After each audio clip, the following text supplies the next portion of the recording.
if anybody wants to. Yeah, there they go. They're like, yeah, spread it out. Oh, I'm going to keep this one.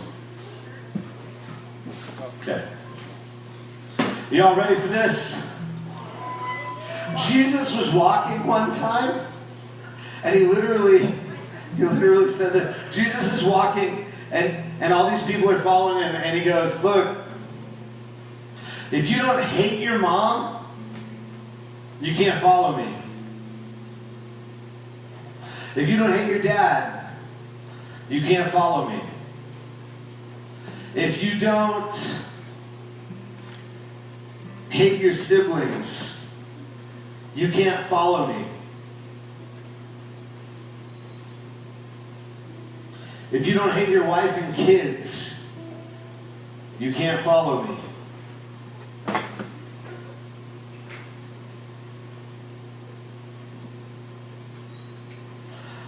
He didn't just say this to a couple of people. This was his man, Jesus, look at all these people here. I had this one time where I helped moderate a group of youth pastors, and so we were talking about what you would do, like given the opportunity to preach at like Easter or something where it was like huge. Because this guy, he had this thing where they do this huge Easter outreach and they have all these people show up. And he was given the opportunity to preach because his pastor got sick last minute. And he's like, I have no notes, I have nothing else, I have zero preparation. My pastor is like puking his guts out, and I have to get up and preach this message. What would you preach? And this guy was sharing his story about that. He's like, so this happens to me. And he says, I looked at it, and so he's like, I did what seemed like a good idea. I looked up in the scriptures what Jesus did when he had a huge crowd and he didn't have a prepared sermon. Like, what did Jesus say? And he said things like, hey everybody, if you don't hate your parents, you can't follow me. And he mic dropped it and walked away. And I'm like, what? This is what he said. We're in Luke 14. If you want to follow, I think we have the link. Do we have a link? I don't know. Is it the right link? It's on that screen, for sure. But I don't know if it'll be up here. We'll give it a second. But it may come up. If you want to follow along, it's on Luke 14, or you can check the Bible app and look for the live session for HSM that's right here. And the link should be up if you want to just go to the browser and do it that way. But so the section title is The Cost of Being a Disciple. This is what it looks like to follow Jesus. Large crowds were traveling with Jesus, and turning to them, he said, if anyone comes to me and does not hate his father and mother, and his wife and children, and his brothers and sisters, even his own life, he cannot be my disciple. And anyone who does not carry his cross and follow me cannot be my disciple. Shh. I'll get it in a minute. Just tell him, hang on, and I'm busy, I'm preaching. But I'll get to that, okay? So, Jesus, he says, if you don't hate your parents, you can't come. If you don't hate your wife and kids, you can't come. If you don't hate your siblings, you can't come. If you don't even hate your own life, tell you what, if you don't pick up your cross, you can't come with me. Now here's the scenario. He wasn't standing on a stage with fancy lights and some TVs and a giant screen behind and a microphone. He's walking. They're walking from town to town, and they're walking in Roman-occupied Judea. They're walking in Israel, occupied by Romans. And the Romans like to play a game called Crucify the Stupid Israelite for being, in trouble for literally anything. And so they would crucify people outside the town, partially to kill the person they were upset with, but also to make sure that it was very clear to the other people, don't mess with us, or we will pin you to a piece of wood outside the town and let everybody else watch you die as they walk into town. So as Jesus is walking through town, walking up to town, walking around, and everyone's following him. And he's walking, and he's going, guys, look, if you don't hate the people, like if you're not willing to just hate them, really, then you can't follow me. Everybody, well, yeah, them too. Yeah, them too. Look, and I picture it's possible because it says he's going from place to place. As they're walking, there's some people crucified, hanging up there on a cross, dying in public as they're walking by. And the way that you get to that is like Jesus does at the end of his life.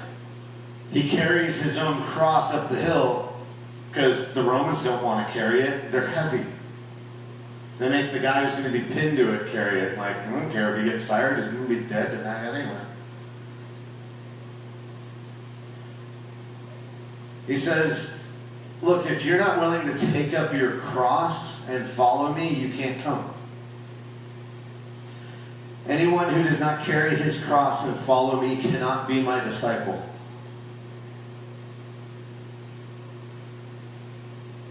Can you imagine being in a place where you see that regularly? Like if this were like the late 1800s or even like the 60s in the South. And Jesus is like, look, if you're not going to grab your own noose, you can't follow me. Like it had that kind of like pure like hatred and just like, oh my gosh, dude, like, why would you bring that up? My uncle got crucified last week. Like, why would you say that? My neighbor and his whole family were crucified the other day. Like, dude, that's how, like, everybody I know has been threatened. Like, do you not see, Jesus, there's people right there. Like, why would you say something like that? He says, suppose one of you wants to build a tower. Now we're talking construction. Will he not first sit down and estimate the cost to see if he has enough money to complete it?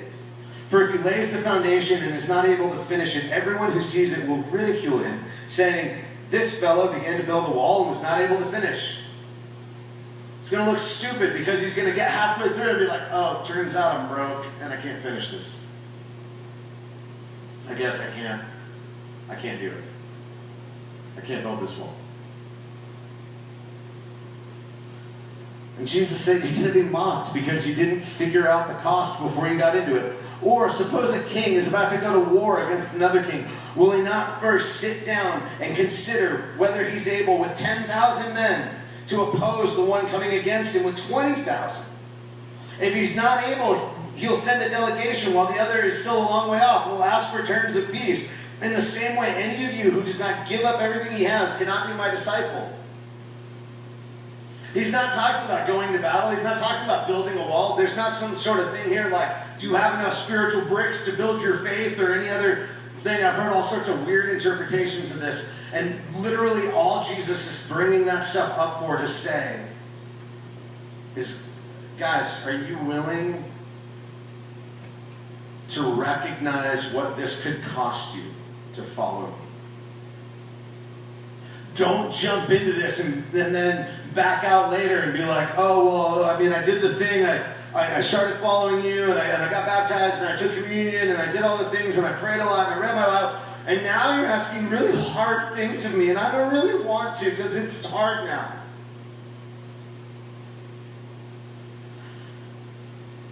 And I've been there, and I've felt like, oh man, some of the stuff in my life has to go away for me to follow Jesus.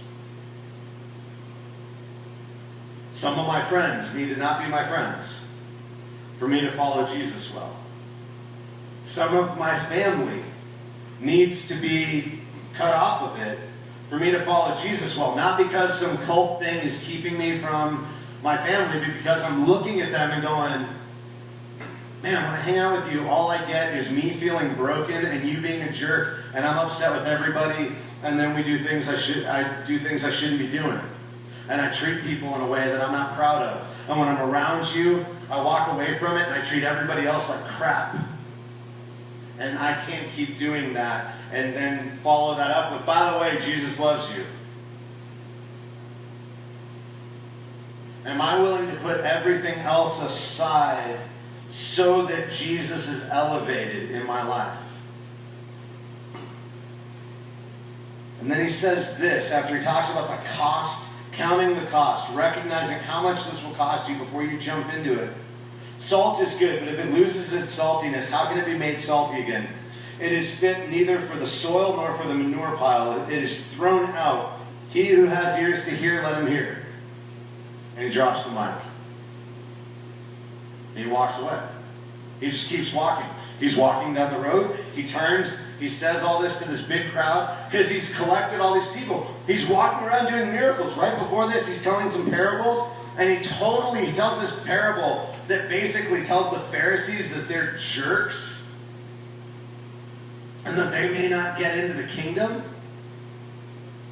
And they're like, whoa, wait, what's up with this, Jesus? This is not cool. And Jesus kind of owns them with this idea of the banquet.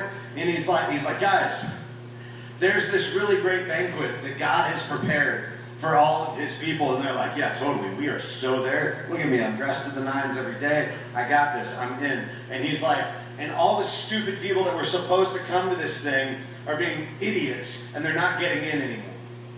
Their ticket's been revoked. They won't show up. Because Jesus is walking around going, hey guys, it's time for the banquet. And they're all like, man, I don't want his cooking. He's like, I'm God. Look, healed the person. Got up and walked. Dead guy. Bang, walk. Like, did you not see that? They're like, he's a demon. He's like, all right, cool. I'll get other people. And so he tells this banquet, he's like, you guys don't want to come. That's cool. So then we go out and we get everybody else. And there's plenty of room and we fill it all with everyone. And then when you come around and you're like, oh, wait, I really do want in. Like, sorry, it's full now. The door's locked. I don't even know you. You don't get in. Peace. And so everyone's like, I like this guy. He tells the Pharisees that they suck. That's great. And so, because the Pharisees pretty much, their whole thing is walking around in really fancy clothes going, I'm holier than all of you. And so they're, the people don't really care for them. So they're all following Jesus. They know he does miracles. They know he says crazy things that seem to be pretty awesome. And so they're all about it. But then he turns and he's got this huge crowd. Instead of being like, okay, whatever I do, I got to make sure none of them leave. He says, do you guys realize what it would cost you to follow me? Do you realize this could ruin your life? It should ruin your life. It should wreck everything. If you were not a Christ follower and you look around at your life and you decide, you know what, it's time to follow Jesus, that should jack with everything else in your life. It shouldn't just be like, oh, I have a new activity on Sundays. It shouldn't just be like, oh, now I have an extra book on the shelf that I don't read. It should be something like, it doesn't have to look exactly like, but when I first really got saved, I was kind of going to church and kind of checking it out and everything else, and I was kind of into what was going on, and I was doing a thing, and I was working at a snowboard shop, and I was drinking a lot, and I was partying a lot, and I was just going crazy, and I had a life that I wasn't really going anywhere, but I was pretty much enjoying it, and I was doing a lot of stuff. And then I started going to church more and more and more. And then I got to the point where I really met God. And I was like, wow, this is real. And I don't know what that looks like. I think I should stop drinking. I think I should probably stop trying to go out and hook up or something. I should give up all of that stuff. But I don't know how to do it. I don't know what that looks like. And I didn't do a very good job of that. But then I got to a place where I realized that everything I was doing was just bringing death and destruction into my life. And the one place where my life was not falling apart or getting worse, and not to say that it was kind of ruining some of my friendships, it was kind of messing with some of the people that I wanted to hang out with or whatever, I felt kind of awkward because I was like, oh, actually I have an issue with what you're doing there, I feel uncomfortable with that. But then, what ended up happening is, I got to the place where I was reading scripture a lot, and I remember sitting around with a buddy of mine who's now a youth pastor at the church that we were going to at the time. And we worked in a snowboard shop together And at this point, I'd been like really a Christian, like fully committed, like I quit drinking, all this stuff. Like I was really a Christian. I was really living for Jesus. I was just like, take it all. Like, I'll give you everything, Jesus. You can have all of it. And I've been following him for like 6, 7 months. And I'm working in the snowboard shop with my friend, and we would sit on the tech benches where, like, if you've ever gone skiing, like they have these little carpeted benches where they put up your skis and they tune them and set them all up and do the thing. And we would sit there because there's nobody in there, like on a slow day. And we would read our Bibles. We'd open up our Bibles and just start talking about, like, hey, you know, like, what have you been reading? Like, what are you finding in what you're reading? Like, what are you up to? What's God showing you, man? Let's, you know, iron sharpens iron. Let's learn from each other. Let's dig into this. And so we started doing that on a regular basis. And I just remember I would pick it up and I would read stuff and I'd just be like, dude, do people even know this stuff?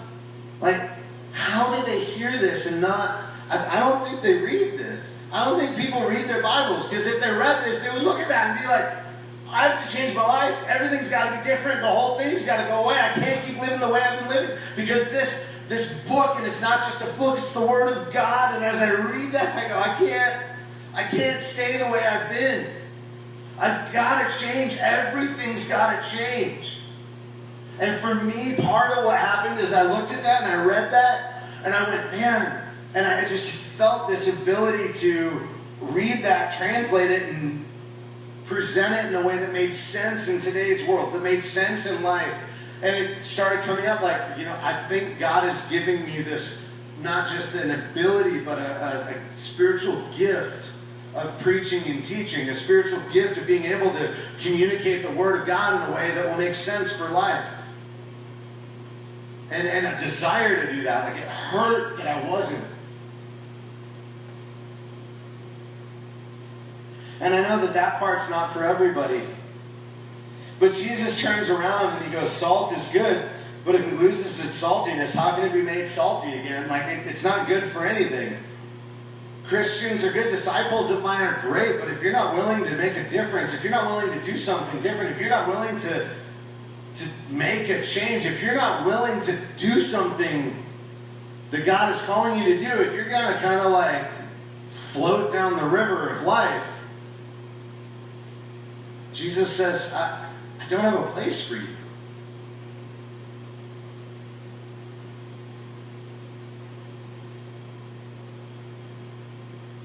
It's so expensive to be a disciple of Christ, because the opportunity for you to sign up for this was bought with his blood.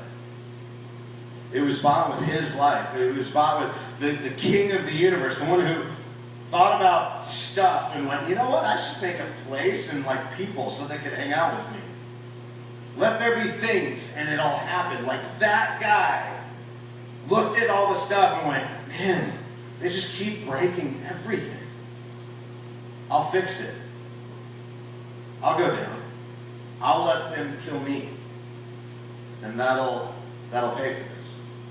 That'll even things out. That will cover the debt that they've racked up.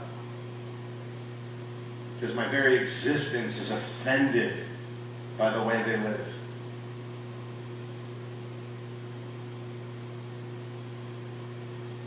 For him to say, guys, you've got to give it all to follow me. Not everybody loses everything. It doesn't mean we all have to be like celibate homeless monks who have nothing and wear burlap sacks and walk around barefoot and broke and homeless and like eat whatever food people hand out to us. But it does mean that Christ has to be elevated way above and beyond everything else in life. He doesn't mean literally hate your mom. That would be a really stupid sermon for me to preach on Mother's Day. It's Mother's Day, for goodness sake. Everybody's watching online instead of here. It's Mother's Day. So I'm not literally saying you gotta hate your mom. But the comparison between Jesus and everybody else has got to look like that. If Jesus is calling you to do something, you've got to be willing to be like, hey, God's calling me to do this thing. And everyone's like, you're crazy, man. Why would you do that? Why would you go and do this thing? There was a time when I was talking about feeling called to be a pastor, and I was talking about moving to Southern California, and I was dating this girl in Southern California, and so it was kind of, not my wife, it didn't work out. I was there for like less than 5 weeks, and we broke up. Like, it ended quick. All of a sudden, we were in the same town, and I was like, oh, this sucks. Okay. And then she broke up with me before I got around to it, and which sucked. Nobody likes being broken up with. It was terrible. But I moved down, and I remember talking to my mom on the phone. Hi, Mom. She probably doesn't watch this, but that's fine. But just in case, it's Mother's Day. Hi, Mom. Love you. Okay. But so I was talking with my mom on the phone, and she was like, "Are you sure you want to move down there, like, for this girl?" I was like, "I'm not moving down there for this girl." She's like, "Well, what are you gonna do when you break up?" I was like, "Stay down there." "What are you moving down there for?" "To be a pastor." Like, I need to get out of here. I can't keep doing this. I don't think I'm going to make it. Like, I'm going to get back into hanging out with all the people I used to hang out with. If I stay up here, I got to go. I feel like I got to try this out and see where this goes. And see what God is actually calling me to do. And find out what it looks like to really follow Jesus and to see where he's going to take me. And she's like, you know, pastors don't make a lot of money. And I'm like, yeah, I'm not really worried about that part of it. Like, he didn't say, follow me and I'll make you rich. He just said, I gave everything for you. Will you return that? Because I bought you. Will you live as if that's real? Because it is. And I said, yes. Whatever that means, yes. Yeah, I don't make the most money. I've worked other jobs where I made more money. But I don't do this because I get paid a lot of money. I do this because I feel like my heart would fall out if I didn't. I feel like everything else would feel empty if I didn't.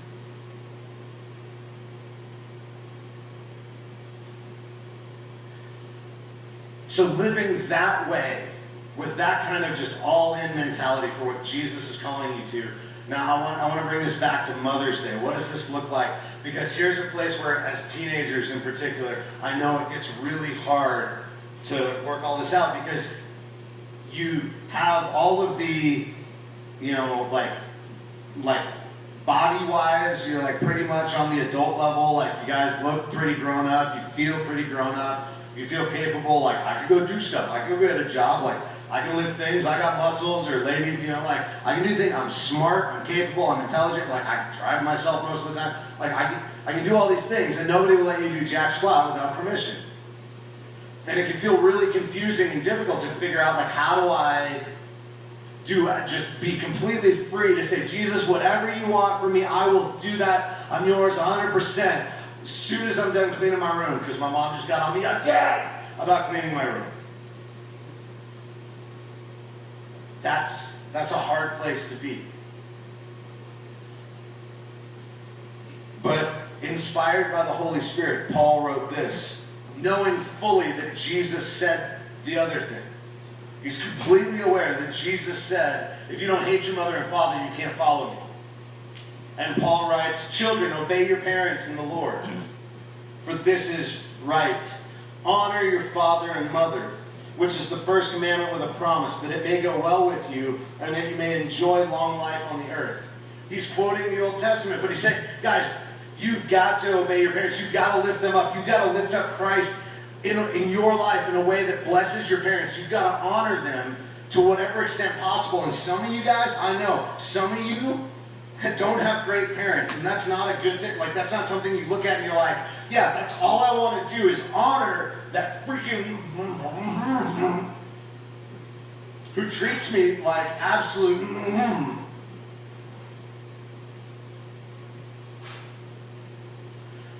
Now, what I'm not saying there is like, oh, my dad beats me, so I just like have to deal with that and be like, high five, Dad, I'll honor you.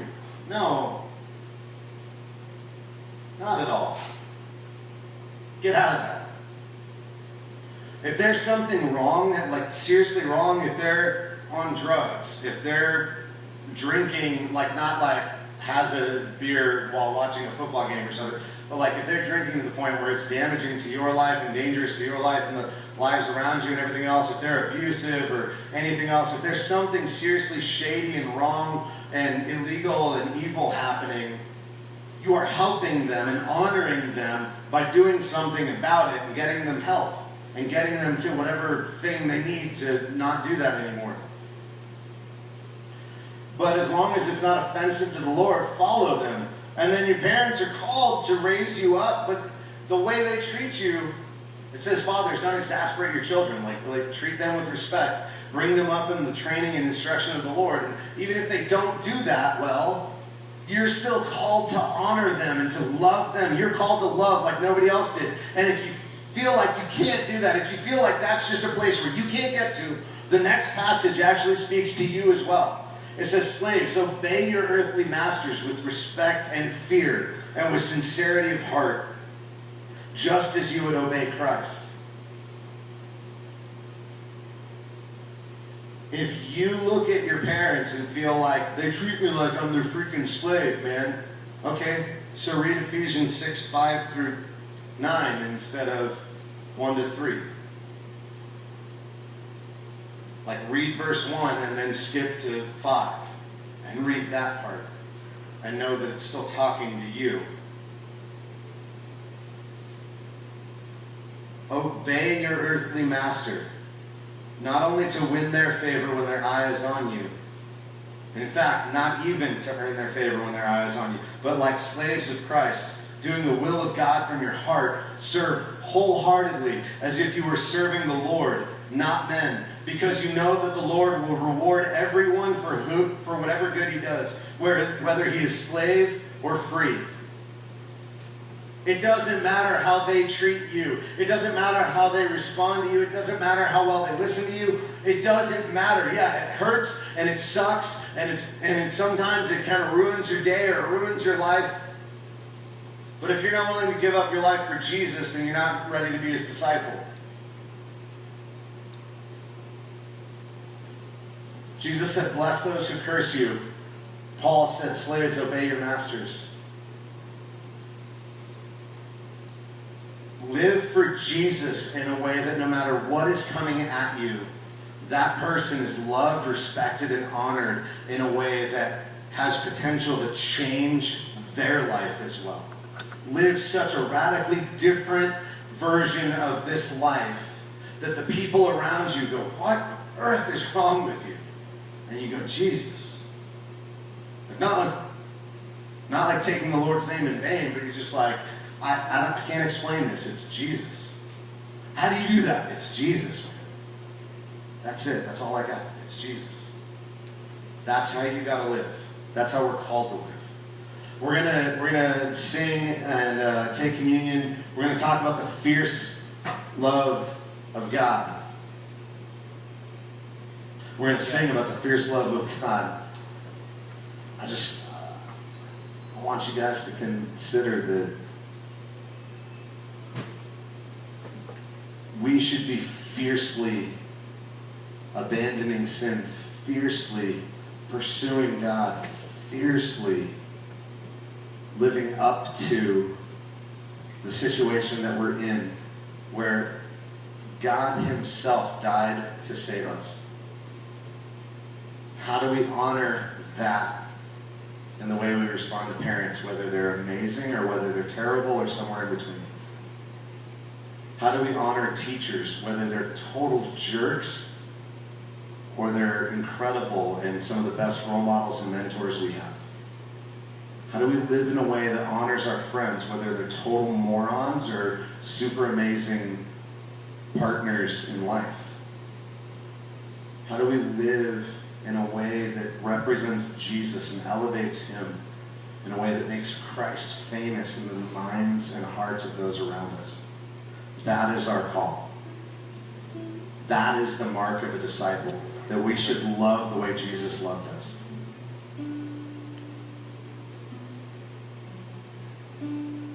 That's the new command Jesus gives, and that's the one criteria he gives for, this is how people should be able to tell you're a Christian.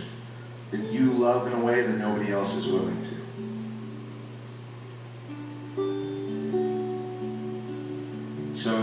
your small groups, we're going to talk about like how do you do that, but in particular, like how do you guys do that at home? I want you to, when we take communion, we have the opportunity to, we're sort of revisiting the cross every time. And so as we take communion, I just want to give you guys a chance to consider, okay, as I take communion, as I remember and celebrate the moment that Jesus gave himself up on the cross for me, what else do I need to lay at the cross? What else needs to be crucified along with Christ in my life? Is it the way I talk to my parents on a regular basis? Is it the way I treat them? Is it the way I treat my teachers, my friends, my church friends? Is it the way I live my life with this false mask of who I am in different places and it's not really who I am? Maybe it's not anything in particular that you do that's blatantly evil or ill-willed, but maybe it's just that. Maybe there's a lack of authenticity that you need to go and lay your mask down at the cross and say, you know what, I'm willing to let my parents and my friends and my teachers and my pastors, and I'm willing to let people know who I really am so that God can work on who I really am.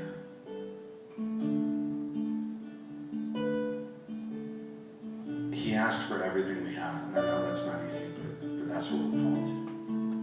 Nothing less than that. All or nothing. Are you guys willing to take up your cross and follow Jesus? I'm sing, and when you're ready, go ahead and grab the elements of communion and take communion. If you brought offering, we have the buckets there. Again, another sacrifice of, I don't always put my money where it should be. Maybe I should put some here. We've got a little kid in Ecuador that loves hearing about you guys. And he loves going to school, and he loves the life he gets to live because we sponsor him, because we support him with our offerings. Father, help us to live the life you've called us to. Help us to live in a way that we even despise our own life, that we die to ourselves so that we can be raised up to new life in you. And help us to do that daily. Paul said he does this every day. He dies to himself. He's got to put something else to death. Help us to do that now as we remember you in communion and celebrate and honor you in worship. In Jesus'